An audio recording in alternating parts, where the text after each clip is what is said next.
आपसे पूछूं कि दुनिया में सबसे ज़्यादा लोग किस बीमारी से ग्रसित हैं या सबसे ज़्यादा मौतें किस चीज़ को खाने से होती हैं, तो आप सोचेंगे कि वो अल्कोहल होगी या फिर वो तंबाकू होगा, पर ऐसा बिल्कुल भी नहीं है। सबसे ज़्यादा जो दुनिया में मौतें हैं वो शुगर खाने से और चीनी खाने से हो रही है। और डायबिटीज़ अपने आप में इतनी बड़ी बीमारी है कि अगले 10 सालों में इसको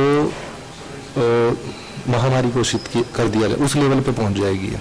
जैसे अब कोरोना आया था तो बहुत सारे लोगों को हो गया था ना, ऐसे ही डायबिटीज़ जो है वो शहर में हर 12वें इंसान को है। जी। हाँ, तो एक तो इसका रेशो इतना ज़्यादा है जी। और हर ऐसा माना जाता है कि आजकल तो कि हर 10 में से एक जो प्रेगनेंसी भी हो रही है उसमें भी डायबिटीज़ डायग्नोस हो रही है। तो और जितने आपको मैं बताऊँ किडनी पेशेंट हैं, किसी से भी आप पूछें तो 90% किडनी फेलियर का कारण भी डायबिटीज़ है।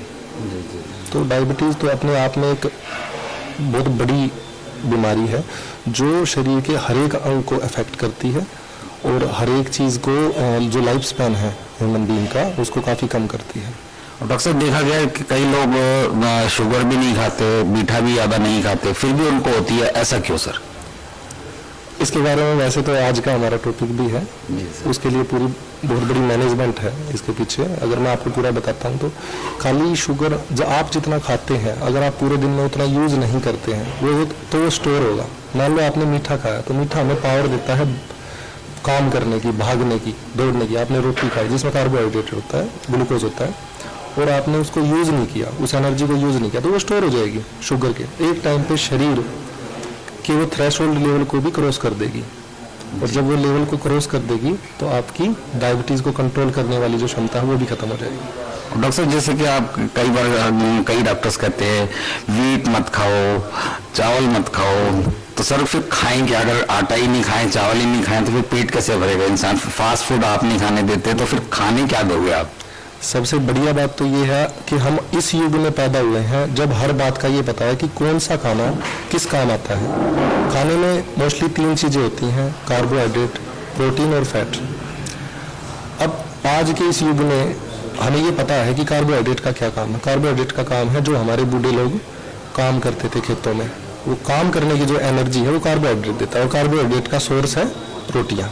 जो आपने पूछा चावल, मैदा, रोटी, वो कार्बोहाइड्रेट है।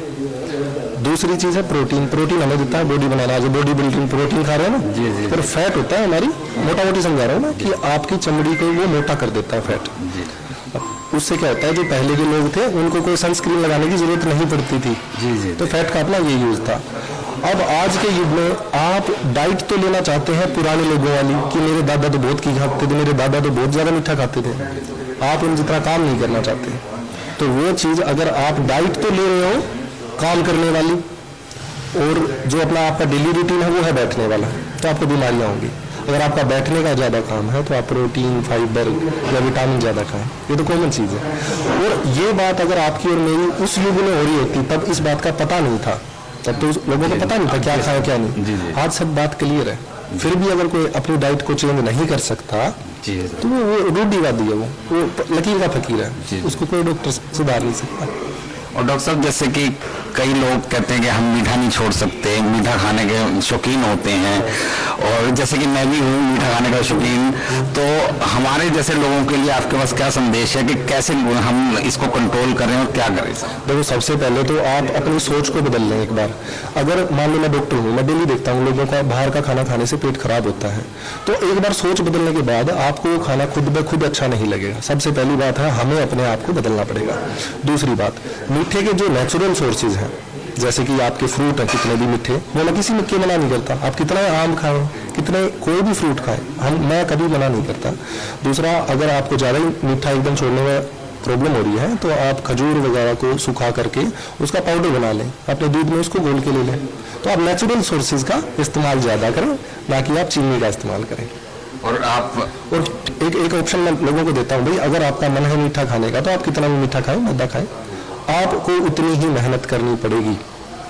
आपको दिन में 2 किलोमीटर 3 किलोमीटर दौड़ लगानी पड़ेगी। दौड़ नहीं लगा सकते तो चलना पड़ेगा, फिर आप मीठा खा सकते हैं, मुझे कोई प्रॉब्लम नहीं। Okay sir. और हमारी जनता को हमारे चैनल के माध्यम से क्या संदेश देना चाहेंगे आप? ये हमारे देश का हमारा बहुत बड़ा ये हमारा बहुत बड़ा मतलब फॉर्चून है कि हम ऐसे देश में रहते हैं जहाँ पे बहुत सारी नेचुरल पैथीज को हम यूज़ कर सकते हैं।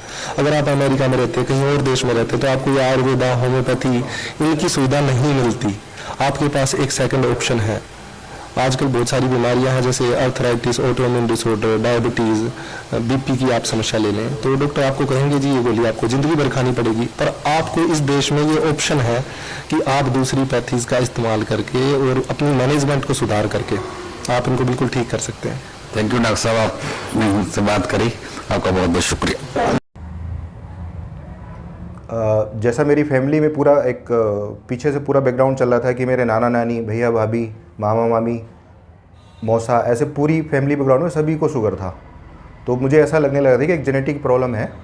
बट वो डॉक्टर साहब से मुझे मिल के पता चला कि जो टाइप 1 होता है केवल वो जेनेटिक होता है, और जो टाइप 2 होता है वो हमारी हैबिट, हम रहते कैसे हैं, खाते कैसे हैं, उसके बेस पर डिपेंड करता है। तो जब मुझे मेरे ट्रीटमेंट में मुझे फ़ायदा मिला, तो फिर मेरी मदर थी, उनको है, और उनको 15 साल से शुगर था।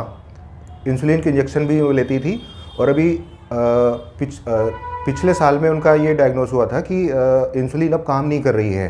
तो उनको हॉस्पिटल में एडमिट होना पड़ता था, 3-4 दिन हॉस्पिटल रहती थी और बहुत बुरा हाल हो जाता था उनका। तो जब मुझे मेरे ट्रीटमेंट में फ़ायदा हुआ तो उनको मैं डॉक्टर साहब के पास लेके आया, और उन्होंने एलोपैथिक के साथ साथ होम्योपैथिक ट्रीटमेंट देना स्टार्ट किया, और 2.5 महीने के अंदर शुगर उनका नॉर्मल लेवल पे आ गया। जिसके बाद मैंने उनका फिर आँख का ऑपरेशन भी कराया, जो सक्सेसफुली रहा। और अभी मेरी मदर एलोपैथिक दवाइयाँ पूरी तरह उन्होंने छोड़ दिए हैं और केवल होम्योपैथिक का ट्रीटमेंट लेती हैं।